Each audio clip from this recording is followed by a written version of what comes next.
20 দিনৰ বাচ্চা এটা মাকে লৈ পিনে মোৰ চেম্বাৰত আহিছিলে। কমপ্লেইন আছিলে যে ডায়েৰিয়া 3-4 দিন ধৰি এনেকুৱা ডায়েৰিয়া হৈছে, মানে কোনো পধ্যেই কমা নাই আৰু চাফা কৰোঁতে কৰোঁতে একদম পুৰা ঘা লাগি গৈছে।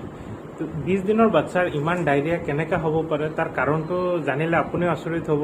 আৰু এইটো বহুতেই ভুল কৰে, তো সেইটো ভুল নকৰিবৰ কাৰণে এইটো এৱাৰনেছ কাৰণে ভিডিঅ' বনাই আছোঁ। সকলোৰ লগত শ্বেয়াৰ কৰিব যে এনেকুৱা ভুল কোনো নকৰে যাতে। মাকে আহি ক'লে যে 20 দিনৰ বয়স কিমান হৈছে, 20 দিন হৈছে, ডায়েৰিয়া ইমান, একদম চাফা কৰোঁতে কৰোঁতে ঘা লাগি গ'ল। কিন্তু কি কাৰণে ডায়েৰিয়া হৈছে মই সুধোতে 20 দিনৰ বাচ্চাটো এনেকুৱা ডায়েৰিয়া হ'ব নালাগে। গাখীৰ খুৱাই আছেনে? অঁ, খুৱাই আছোঁ। অকল মাকৰ গাখীৰে খুৱাই আছেনে? কৈছে অঁ। আৰু এডিশ্যনেল কিবা খুৱাইছেনে? কয় একো খোৱা নাই।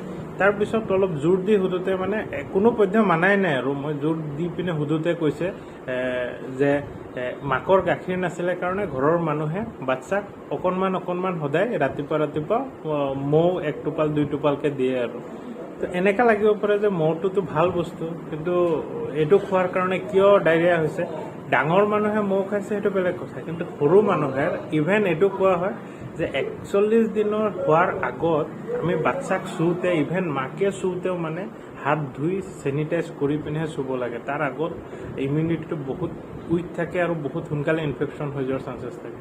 তো সেইটো কাৰণে 41 দিন হোৱা বুলি নহয়, বাচ্চা 6 মাহৰ আগত কোনো ধৰণৰ খাদ্য দিব নালাগে। মাকৰ গাখীৰে ছাফিচিয়েণ্ট হয় আৰু মাকৰ গাখীৰতে চব থাকে, এণ্টিবায়'টিক থাকে, ইমিউনিটিৰ কাৰণে যিমান বস্তু লাগে, ভিটামিন প্ৰটিন চব মাকৰ গাখীৰতে থাকে।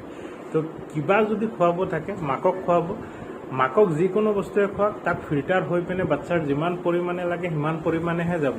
তো সেইকাৰণে বাচ্চাৰ মুখত কেতিয়াও একো নিদিব, 6 মাহৰ আগত একো নিদিব। আৰু পৰাপক্ষত এনেকৈ জন্মৰ পিছত বহুতে অকণমান গৰু গাখীৰ নহ'লে মৌ কিবা কিবি দি থাকে, আৰু সেইটো দিলে এনেকুৱা কিবা নহয় কিবা বেমাৰ হ'বই আৰু বহুত বেয়াকৈ হ'ব। কিছুমান বাচ্চাৰ পেট বিষ হয়, কিছুমান বাচ্চাৰ পেটত বহুত হেভি ইনফেকশ্যন হৈ যায়। কাৰণ মৌটো ইমান আমি ডাঙৰ মানুহ খাওঁ ভাল, সেইটোৰ বহুত গুণ আছে, কিন্তু এইটো নহয় যে আপুনি বাচ্চাকো খুৱাই দি আছে। বাচ্চাই সেইটোৰ শৰীৰত যোনটো ইমিউনিটি থাকে, যে বাহিৰা বস্তুৰ বীজাণু মৌটোতো এনেকুৱা নহয় যে পূৰা চাফ চিকুণ জেগাত হৈ যায়। মৌ যোনটো মাখি আনি পিনে বনায় সেইটো বেলেগ জেগাত বনায়, বনোৱাৰ পিছত তাৰ পৰা আমি এক্সট্ৰেক্ট কৰি পিনেহে মানে ইউজ কৰোঁ। কিন্তু আমাৰ ডাঙৰ মানুহৰ গাত ইমিউনিটি থাকে, তো সেইবিলাক সৰু সুৰা বেক্টেৰিয়া আৰু যিমান বীজাণু থাকে সেইখিনি আমি নিজে মাৰি দিব পাৰোঁ। কিন্তু সৰু বাচ্চাৰ গাত ইমান ইমিউনিটি নাথাকে, তো সেইকাৰণে বাহিৰা বস্তু একোৱে নিদিব।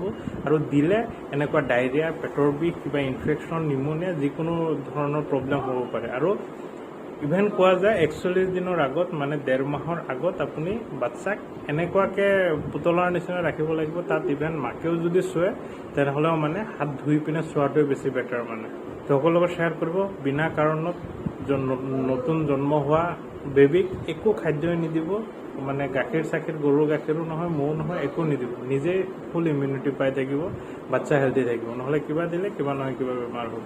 সকলোৱে শ্বেয়াৰ কৰিব, জৰুৰী ভিডিঅ'। Bye bye.